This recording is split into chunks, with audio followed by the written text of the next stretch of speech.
যারা ফ্যাশন সম্পর্কে ওয়াকিবহাল তারা জানেন মে মাসটা ফ্যাশনিস্তাদের কাছে কতটা গুরুত্বপূর্ণ। প্রথমে আমেরিকার নিউ ইয়র্কে মেট গালা, তারপর প্যারিসে কানস চলচ্চিত্র উৎসব।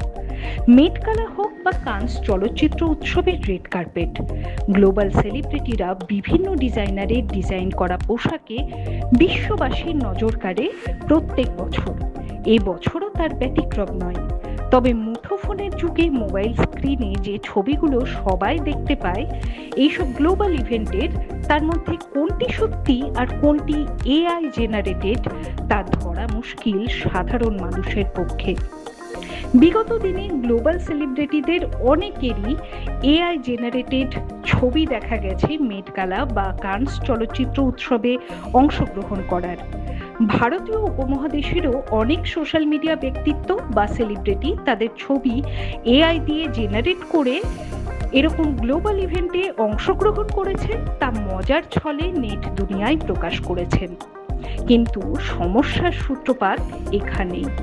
গ্লোবাল সেলিব্রিটিরা তাদের এইসব গ্লোবাল ইভেন্টে অংশগ্রহণ করার জন্য যে পোশাক পরেন সেগুলো নির্মাণ করার জন্য ডিজাইনার এবং তাদের সহযোগীদের ঘন্টার পর ঘন্টা খেটে সেই সব পোশাক নির্মাণ করতে হয়। তারপর আসে প্রসাধন শিল্পী এবং কেশ শিল্পীদের কাজ, যাতে শিল্পীদের পরিশ্রম করতে হয় সময়ের হিসেব না করে। উদাহরণস্বরূপ, এবছর ঐশ্বর্য রায় বচ্চন ভারতীয় ডিজাইনার অমিত আগরওয়ালের তৈরি যে অ্যাডিস ব্লু গাউনটি পরে কানস চলচ্চিত্র উৎসবে যোগ দিয়েছিলেন, সেই মারমেড গাউনটি তৈরি করতে 1500 ঘন্টারও বেশি সময় লেগেছিল। গাউনটির নাম লুমিনারা, যাতে ক্রিস্টাল ভেন এমব্রয়ডারি করা ছিল, যা ভারতীয় ডিজাইনার অমিত আগরওয়ালের সিগনেচার স্টাইল। ঐশ্বর্য রায় বচ্চনকে স্টাইল করেছিলেন মোহিত রায়।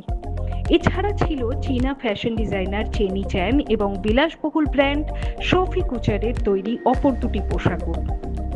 বিশ্বের বিভিন্ন নামি দামি ব্র্যান্ড এইসব গ্লোবাল সেলিব্রিটিদের সঙ্গে কোলাবোরেশন করে।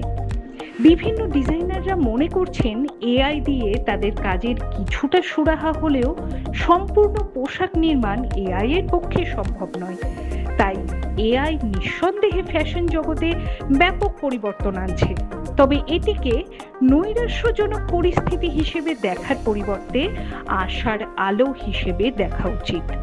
ডারউইনের মতে যারা মানিয়ে নিতে পারে তারাই টিকে থাকে। ডিজাইনার কমিউনিটি এই মানসিকতাকেই প্রতিফলিত করে। দ্রুত পরিবর্তনশীল এই বিশ্বে ডিজিটাল চ্যালেঞ্জের মাঝে সম্ভবত কেবল প্রতিভা, মেধা, প্যাশন বা আবেগই সামনের যে কোনো রকম প্রতিকূলতার মধ্যেও টিকিয়ে রাখতে সাহায্য করবে।